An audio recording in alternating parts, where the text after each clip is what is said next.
Ali se faziam também leituras dos livros sagrados, seguidas de comentários e explicações.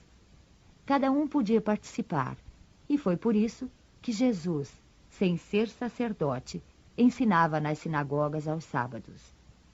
Depois da ruína de Jerusalém e da dispersão dos judeus, as sinagogas, nas cidades em que eles passaram a residir, servem-lhes de templo para a celebração do culto. Saduceus, seita judaica que se formou por volta do ano 248 a.C., assim chamada em virtude do nome de seu fundador, Sadoc. Os saduceus não acreditavam na imortalidade da alma, nem na ressurreição ou na existência dos anjos bons e maus. Apesar disso, acreditavam em Deus, e embora nada esperassem após a morte, serviam-no com interesse de recompensas temporais, ao que, segundo acreditavam, se limitava a sua providência. A satisfação dos sentidos era para eles o fim principal da vida. Quanto às escrituras, apegavam-se ao texto da antiga lei, não admitindo nem a tradição, nem qualquer outra interpretação. Colocavam as boas obras e a execução pura e simples da lei acima das práticas exteriores do culto. Eram, como se vê, os materialistas, os deístas e os sensualistas da época. Essa seita era pouco numerosa, mas contava com personagens importantes e tornou-se um partido político sempre oposto aos fariseus. Essênios, seita judaica fundada cerca do ano 150 a.C., no tempo dos Macabeus. Seus membros moravam em edifícios semelhantes a mosteiros e formavam uma espécie de associação moral e religiosa. Distinguiam-se pelos costumes suaves e as virtudes austeras, ensinando o amor a Deus e ao próximo, a imortalidade da alma e crendo na ressurreição. Eram celibatários, condenavam a escravidão e a guerra, tinham seus bens em comum e se entregavam à agricultura. Opostos aos saduceus sensuais, que negavam a imortalidade, e aos fariseus enrijecidos por suas práticas exteriores, para os quais a virtude nada mais era do que a aparência, não tinham nenhuma participação nas disputas dessas duas seitas. Aproximavam-se por seu gênero de vida dos primeiros cristãos, e os princípios de moral que professavam levaram algumas pessoas a supor que Jesus fizera parte dessa seita antes do início de sua missão pública. O certo é que ele devia conhecê-la, mas nada prova que fosse filiado a ela, e tudo quanto se tem escrito a respeito é hipotético. Terapeutas, do grego, servir, curar, quer dizer, servidores de Deus ou curadores. Sectários judeus contemporâneos do Cristo, estabelecidos principalmente na Alexandria, no Egito. Tinham intensas relações com os essênios, cujos princípios professavam e, como eles, se davam à prática de todas as virtudes. Eram extremamente frugais na alimentação, votados ao celibato, à contemplação e à vida solitária, constituindo uma verdadeira ordem religiosa. Filon, filósofo judeu de Alexandria, platônico, foi o primeiro a se referir aos terapeutas, apresentando-os como uma seita judaica. Eusébio, São Jerônimo e outros pais da igreja pensavam que eles eram cristãos. Quer tenham sido judeus ou cristãos, é evidente que, como os essênios, representavam um traço de união entre o judaísmo e o cristianismo. Sócrates e Platão, precursores da doutrina cristã e do espiritismo. Da suposição de que Jesus devia conhecer a seita dos essênios, seria errado concluir que ele auriu nessa seita a sua doutrina, e que se tivesse vivido em outro meio, professaria outros princípios. As grandes ideias não aparecem nunca de súbito.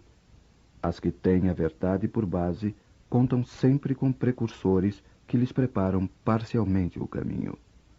Depois, quando o tempo é chegado, Deus envia um homem com a missão de resumir, coordenar e completar os elementos esparsos, com eles formando um corpo de doutrina.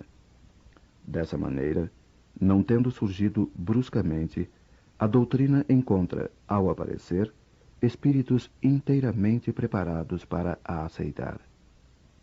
Assim aconteceu com as ideias cristãs, que foram pressentidas muitos séculos antes de Jesus e dos essênios, e das quais foram Sócrates e Platão os principais precursores. Sócrates, como o Cristo, nada escreveu, ou pelo menos nada deixou escrito. Como ele, morreu a morte dos criminosos, vítima do fanatismo por haver atacado as crenças tradicionais e colocado a verdadeira virtude acima da hipocrisia e da ilusão dos formalismos, ou seja, por haver combatido os preconceitos religiosos. Assim como Jesus foi acusado pelos fariseus de corromper o povo com os seus ensinos, ele também foi acusado pelos fariseus do seu tempo, pois que os tem havido em todas as épocas, de corromper a juventude ao proclamar o dogma da unicidade de Deus, da imortalidade da alma e da existência da vida futura. Da mesma maneira, porque hoje só conhecemos a doutrina de Jesus pelos escritos dos seus discípulos, também só conhecemos a de Sócrates pelos escritos de seu discípulo Platão. Consideramos útil resumir aqui os seus pontos principais para demonstrar sua concordância com os princípios do cristianismo.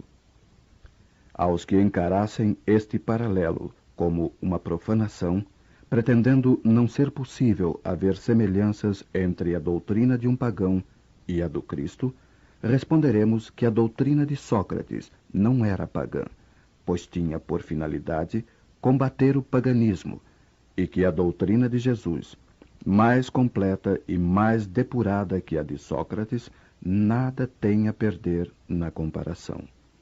A grandeza da missão divina do Cristo não poderá ser diminuída. Além disso, trata-se de fatos históricos que não podem ser escondidos. O homem atingiu um ponto em que a luz sai por si mesma debaixo do alqueire e o encontra maduro para a enfrentar. Tanto pior para os que temem abrir os olhos.